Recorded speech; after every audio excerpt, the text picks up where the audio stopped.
Hi, I am Multi-Topic Talk. Welcome to this new video about the Arrowverse. Today, we are doing the overview for season number 3 of Supergirl. This is my take on it, this is my understanding, this is my opinion, these are my thoughts. I hope guys will enjoy. Join our Discord in the description below. Subscribe to the channel, and I'm covering all thing Arrowverse. And yeah, after that face cam part, once we spoke about bullet points here and there, we will go over to the comment section, the place where people give their opinion on Rotten Tomato, the audience score, not the critics. I don't care about the critics. I want to see what other people had in mind when they thought about season 3. Am I crazy? Am I the only one that believed that season 3 was the best the show ever had and one of the best seasons of the entire Arrowverse? I enjoyed so much this season. It's worth watching. Uh, as a whole, Supergirl is a show full of issues. It's not amazing. There's a lot of flaws, lots of issues, but season 3 was amazing. It was almost a 10 out of 10.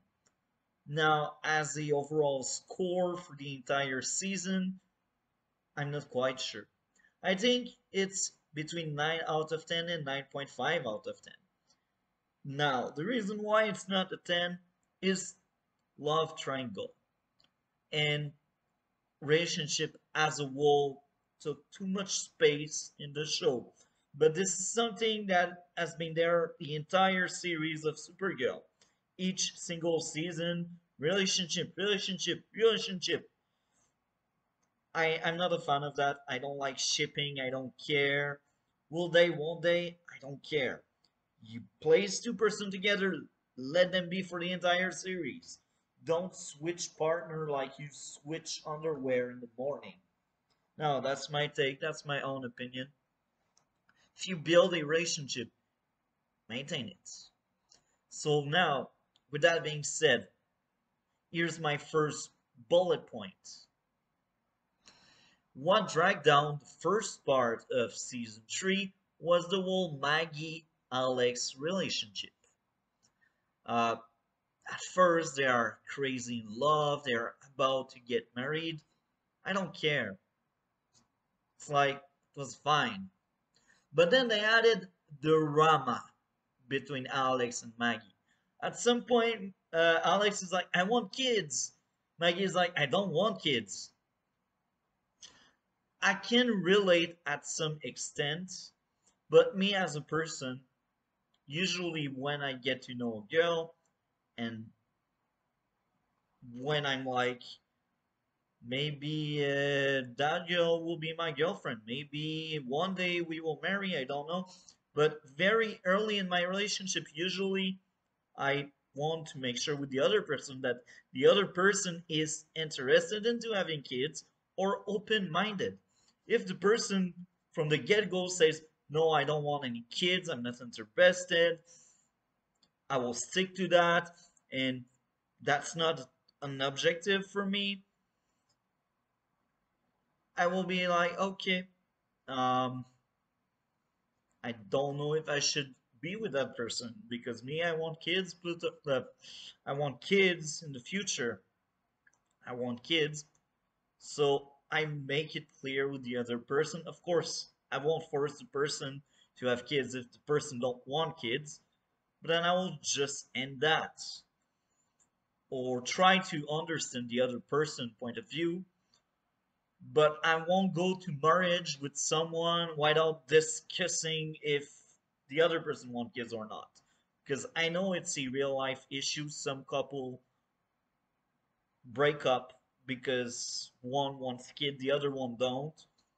That makes sense, but the fact that they bring this on TV when you want to escape reality, I'm not a fan of that. And as I said, they were about to get married. They had a merry shower or whatever they call it, and they have not spoke about that until they were like, "Oh, I want to marry you," and they have not spoke about that. That's my issue. But then they spent like 5 episodes on Maggie and Alex's relationship. There's no build up outside of they break up. And in these episodes, the only miss I had, the only places I had issue with was with Maggie Alex relationship. Now at some point it's cringy, they dance together. It's like, come on. Is it realistic? Or am I crazy and I'm the only one that don't want to dance with someone else? That's just me. Maybe guys are like Alex and Maggie, I don't know. But as I said, I was not a fan of that. That dragged down the show so much on the first few episodes. And then they also needed James and Lena to be linked and be together, so they created the relationship. But then they made it all weird with Kara because in season one, Kara and Jimmy were a thing.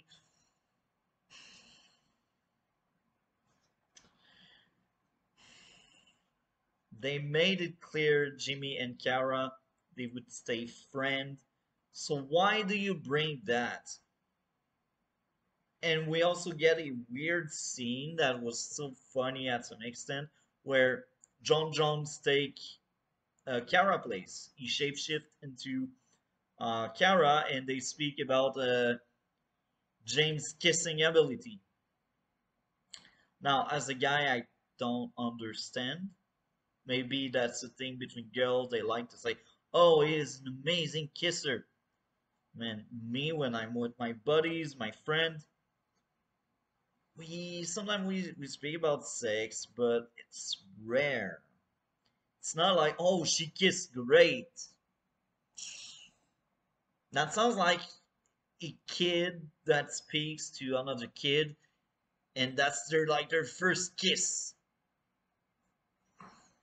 That was cringe. The scene itself was funny because then John is like, "Yeah, I had that awkward moment with Lena where apparently Jimmy kissed well." So, with that being said, other relationship issue.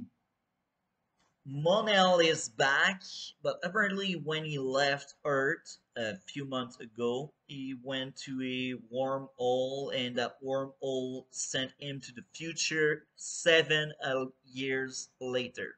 So 7 years later, he he was like, okay, I'm no more with Kara. I'm in the future. I get a new wife. But then they come back to present day, and we get a love triangle.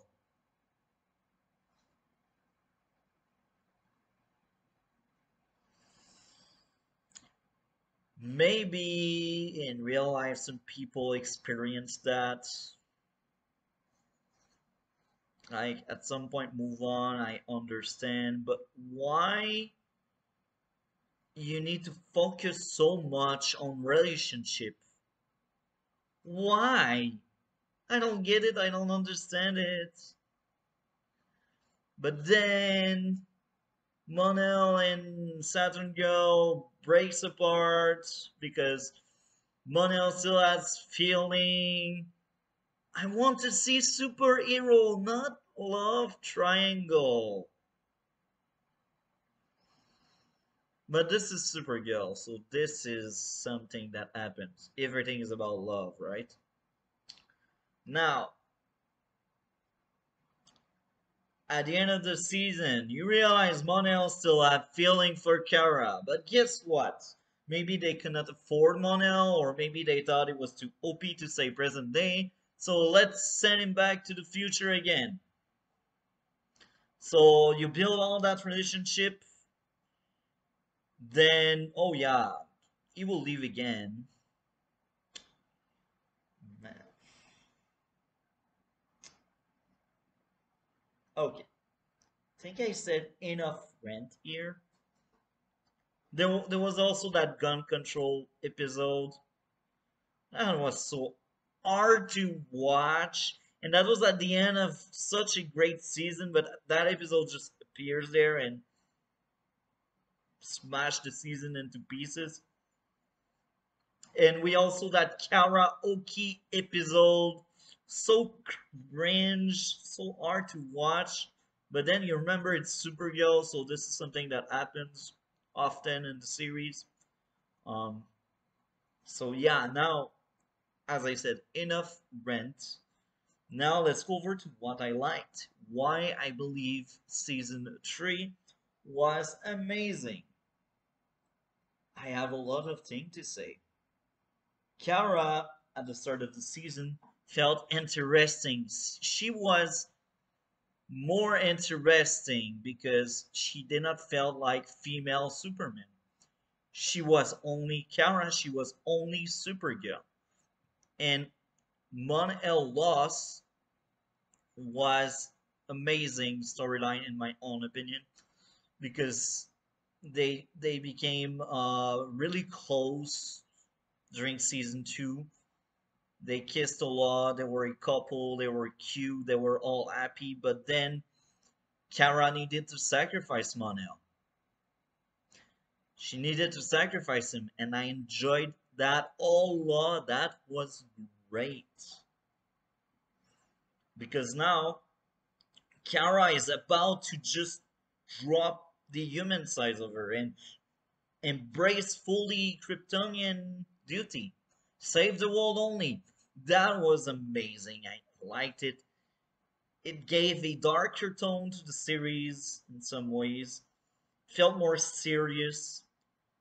And you had sadness. And you see, Supergirl as a show is very light-hearted. And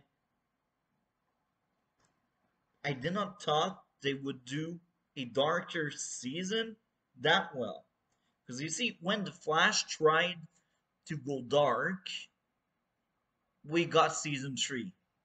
Some people liked it, other than not. I'm in between. I'm not a fan of season 3 because it's not good dark. It's bad dark. It's just boring, the Flash season 3. But then you got other show like Stargirl.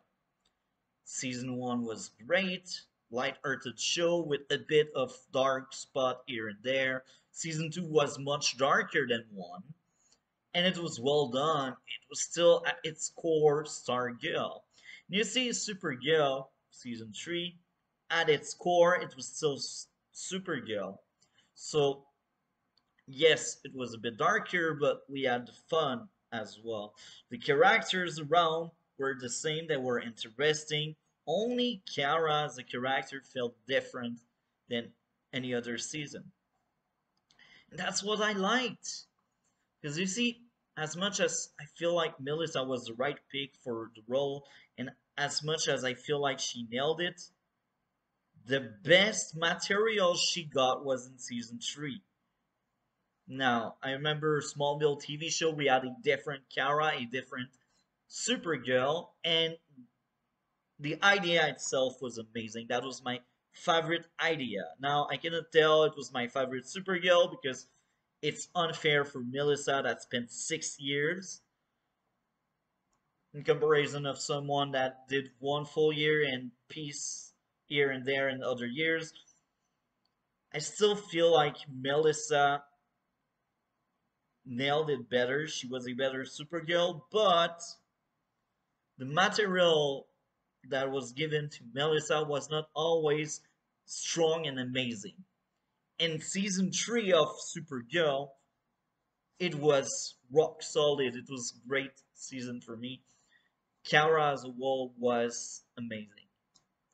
Now we got some Alina, more Lena, and she is still a good character.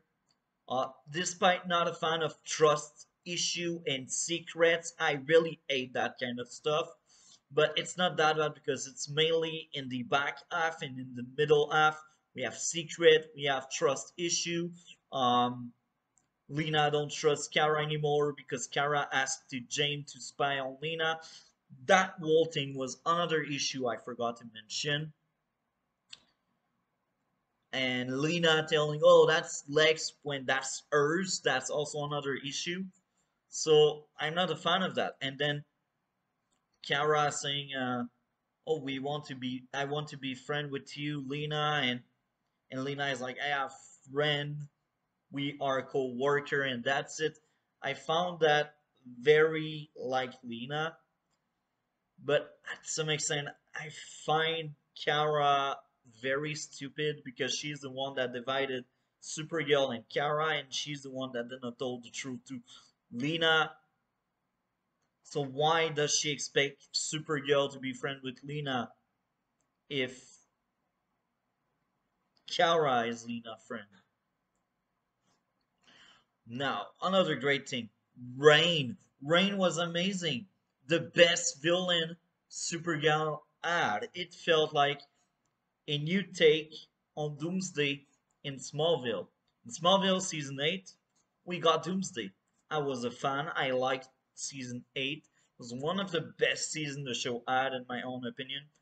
And coming with Rain, I was scared it would be the same thing, but it was not. It was different. They did not plug relationship. The only link Sam has with her human side is Ruby, her daughter. That was very interesting. I liked that take on it. And the action, the season was entertaining. A lot of the episode in the season felt like a 10 out of 10 or a 9 out of 10. A few were 7, like the karaoke one. Oh my, that was hard to watch. But outside of that, there was also the gun control that was really bad. But these are the lowest episode in the series, in my own opinion. The rest of the season is fine. It's really good. It's really strong, and I felt like if they kept the same writers, or if they had similar idea in future season, the show would be much better. Sadly, they could not keep the quality. They could not maintain that level of interest for me, in my own opinion. Now, a lot of things happened. Saturn Girl, the legends of superhero, trying to stop Rain. I liked it. The different world killer were great. The cult was amazing. Brainy as a character was the best one. Brainy was one of the best characters in season 4, and I can tell the same with season 3. Now with season 5, I'm not quite sure because I rewatched season 5 a few months ago and I don't remember Brainy being as impressive. But season 3 and 4, I remember Brainy being a great comic relief. Brainy was a well done character. I enjoyed it a lot. He is a perfect robot. I have nothing to add up. Season 4, same thing. I enjoyed my time. Now, maybe what affected my likes for Brainy in season 5 is his relationship with Nia that always felt weird because that's the artificial intelligence. He's a robot. Maybe because he has feeling that can allow him to be in a relationship. But even here, I don't find that normal. I find that really, really weird. What does Nia find in him? It's a robot. He is not a human. Don't know, don't care. Now, with that being said, great season. The best the show ever had. Among the best seasons in the Arrowverse. Now, some people will say, oh, it's woke. Some people will say, oh, it's bad. Everyone has their own take and their own opinion. I don't care about gay. I don't care about the message. Sometimes I feel it. Sometimes it's in places where I don't like it. Like in the gun control episode, that was an agenda, and that was one of the weakest. But for example, it's not because there's a gay marriage that I will say, oh, it's bad. Of course, if you keep reminding us gender or sexuality, if you keep smashing it down our throat, I won't enjoy it. But Nia, yes, she is a trans, but they only tell here and there. They don't remind you each single episode she's trans. It's the same thing with Alex. They don't remind you each single week she is lesbian. She is lesbian. That's it. You don't need to bash down our throat. We know. Now, with everything being said, let's go take a look to the comments. But oh wait, I almost forgot that. John has a great storyline. Out of the 6 season the show had, I believe like 3 seasons out of the 6, John had good material to work on. Season 2 with Megan, Season 3 with his father, that was amazing. Season 5 with his brother. So when it's linked to Mars, the Martian, I liked it. That was great. Um, John father was at first uh, given to us for comic relief, but then they wanted us to care about him. That's why it was a comic relief. It was funny, it was a good guy, and you could feel the link between John and Martian Manhunter.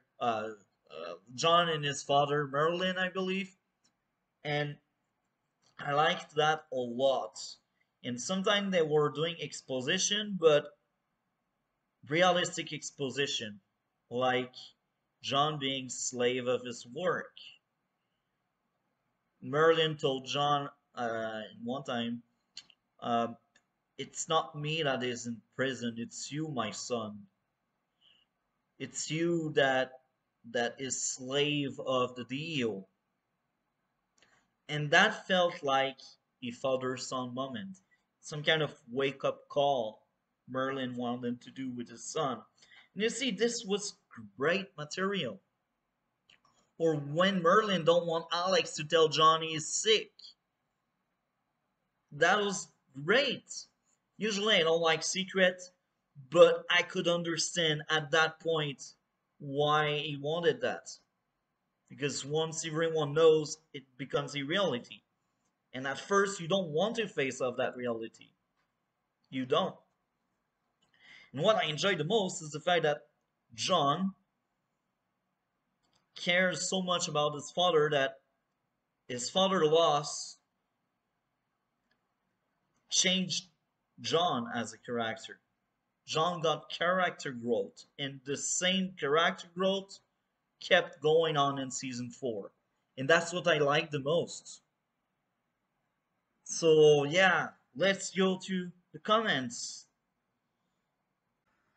I am surprised to see the critics not praising this. So, 78% critics, 54% audience score. Now, let's speak about my comments. The best season of Supergirl. The darker tone of the story was interesting. Rain was very interesting. The other villains are okay. I'm speaking about Purity, Morgan Edge, the Blight, or the third one. There's the third world killer. I forgot her name. The writing still needs some improvement, but it's much better than what season 1 and 2 gave us. The season had few less impressive episodes by the end, but it was still entertaining. The Legends of Superheroes was amazing. Can't wait to rewatch the season. I just rewatched it, so yeah, maybe I should fix that. John gets his best season. Mon L was great again. Mon N. Man, I think I was tired when I made that comment. Anyway, One negative I see is the whole Maggie Alex relationship. It dragged down the show a lot. Another negative I see is how trust issue come back as lazy story build mechanism. So let's now read other people comments.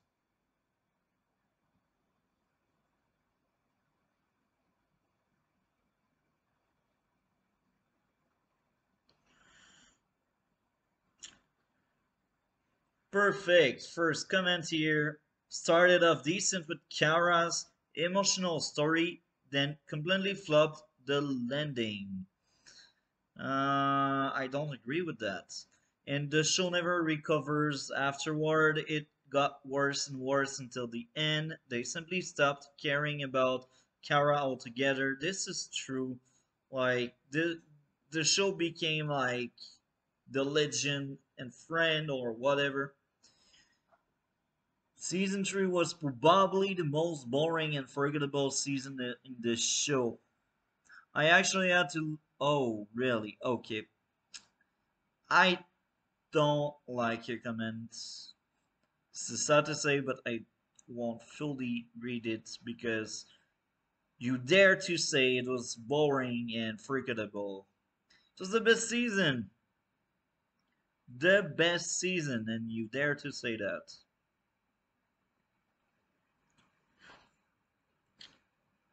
Really like this season. I'm not really impressed.